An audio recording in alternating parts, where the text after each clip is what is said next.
We were talking about the day, November 13th, 2003, which is so long ago. But, that day was so memorable. It was just, it's one of I even named it. It was so memorable, I called it the magical day, and it was magical. It was, you and I came together after 34 years and saw each other for the first time. And we went to Goshen to start the whole process of finding our daughter. And, of course, we called her Mandy, and I thought for sure she would be Mandy when we found her. But they made a promise. They said they promised they would keep it, but of course, didn't happen. So after we had that unbelievable meeting with Christine and all the office, and it was so emotional. We left, and I was on a high. I was on this high, and I left. We were so hopeful, and then we decided to go to Middletown. I hadn't been to Middletown in years. Me neither. Yeah, but I only lived an hour and a half away, and I didn't have contact with my friends, anything. I just hadn't been there. So, we said, well, we have to go to town, and we have to, do the check out the old haunts. That's right. Yeah. Take a stroll down memory lane. It'd been decades for me. Yeah. And then first I was starving, and we went to lunch. We found that wonderful restaurant, and it was just Nina's, and we had a wonderful chat. And then we said we wanted to walk through town and find the apartment where we knew that's where Mandy was conceived. And of course it was... That's a great way of putting it. Well, Yeah. But, it was. The conception. Yes. And it wasn't immaculate. No, it wasn't.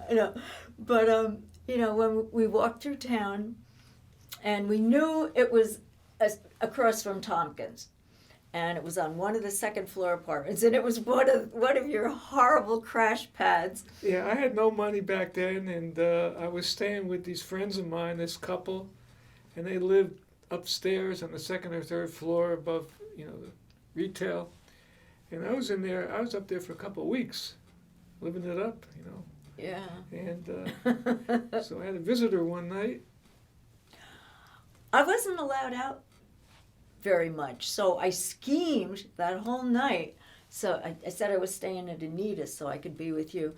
But anyway, so we were walking down North Street, and we were standing in front of the buildings, and there were like three that were very similar. And we're standing there, we're counting the windows, and we're trying to figure out which one it was, because it was like so important to me. I needed to know which one it was. Then we went around the back to try to make the connection because there. Dapper Dan, the cat, I remember the cat leaped out of the window, and there was the roof of the next building didn't fall, so I knew what to look for to find our building. Right, and I'm pretty sure we found the right one. And I remember we just stood there and held hands and looked up at the window like it was some kind of shrine. Yeah. And that was bittersweet, but we found it. And then we got in the car and we drove to my old house and your old house, and oh my gosh, we must have spent 2 hours driving around. By the high school? Oh yeah, the high school and junior high, which had switched around. But anyway, it was magical because we were together and we're starting this journey together to find Mandy. And the weather was crazy. That was just it. It was November, and it was freezing, but there was the wind. It was like the wind was reacting to our emotions because it was just so intense. And then we realized we had to go back. Had to go back to Jersey. And the magic is over. The magic was... Got to go back to the real life. Yeah, the closer we got to Jersey... We're driving down 23, closer and closer. And sadder and sadder, yeah. And you were staying at the hotel, and you were leaving the next day to go back to Jacksonville. So I was really sad. Like I said, that happiness and that high was just like, letting the air out of a balloon. And then I dropped you off at your hotel, and I went home, but I pleaded with you to come back and spend time with me at my apartment. And so you said you needed to take a shower and just kind of wake up. I hadn't slept in 3 nights because this whole ordeal was really emotionally draining. So you came over, and one thing I remember that I'm embarrassed about is I was sneaking you into the house because it was my parents' house, and I lived upstairs, and I didn't want them to know that you were back in my life. I didn't want them to know anything about me looking for Mandy. I didn't want them to know because I knew that the reaction wasn't going to be good. I knew that, and I just wanted this for myself. So I snuck you in the back door, and we're right back like 35 years when I was sneaking you. It's like the old days. Yeah. And it was like, how awful is this that I have to sneak you in again? I'm an adult, But that's what we had to do. I was in my 50s, and I was still sneaking you in. So you came upstairs, and you got to see all my cats. You thought I was a kind of a crazy cat lady. You had a lot of cats. I had a lot of cats. Yeah. Well, they were all rescues, and that was what I did. And you were hungry. I remember that. And I never really had much food. You wanted toast. And I look at you. I'm a modest man. I know. I go. I don't ask for much. I want a toast and tea. I know. I don't have a toaster, Johnny. What do you mean you don't have a toaster? I said I don't eat bread. I don't. So I made you some eggs. Oh, good. And then I made you a pot of my fabulous tea. Delightful. That I got the recipe from my Irish friends. So I thought I was very posh. And then we sat and we talked and we were reminiscing and playing music. And then I got my guitar out and I sang you a song. I think it was Reason to Believe. And because when you knew me, I wasn't playing guitar and singing. I had no idea. Yeah. No idea whatsoever. I was a musical cat. You were just a girlfriend. I had no idea whatsoever. And then tables were turned. Yeah, I was playing out solo gig.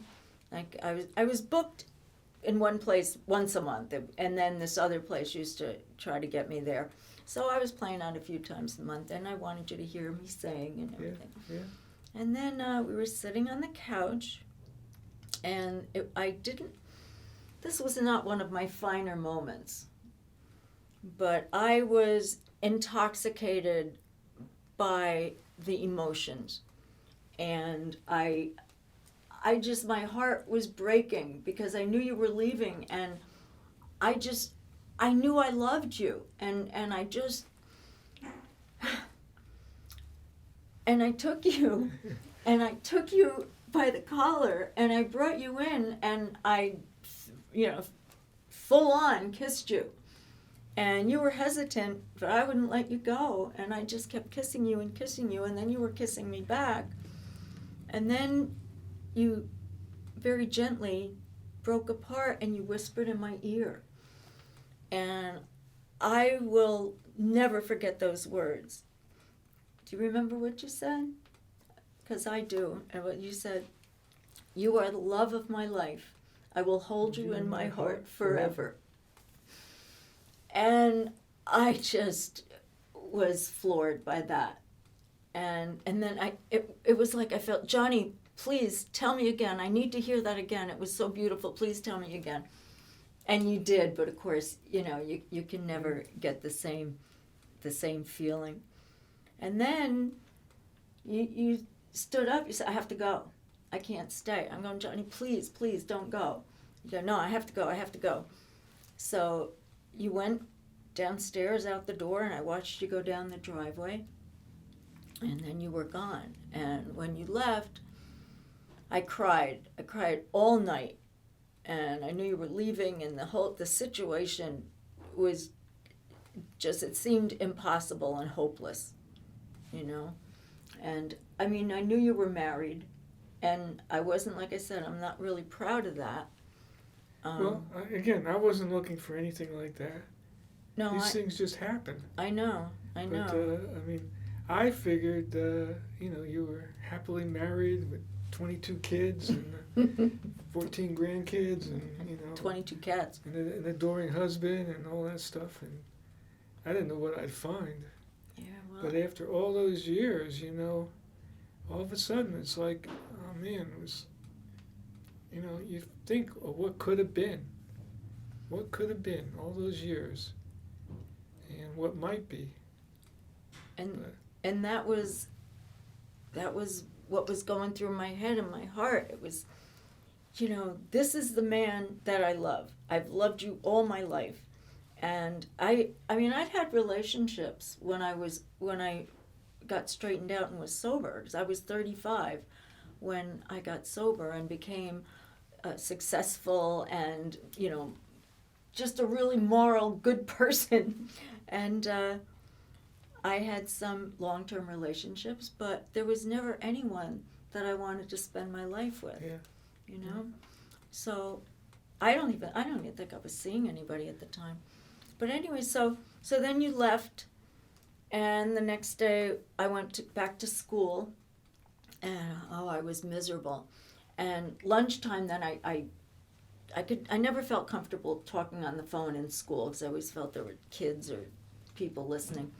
So I ran down to the coffee shop and called you, and you were at the airport. It was lunchtime, and you were at the airport. And as soon as you answered, your voice was like ice. And right away I got this feeling in the pit of my stomach. And I was shameless. I pleaded with you. Please don't go. Please be with me. Don't, you can't go. You have to be with me. And I said, Johnny, I want more days like yesterday. I want more days with you. And then you said, you can't have it. And the worst thing was what came next. And that was, it's not our time.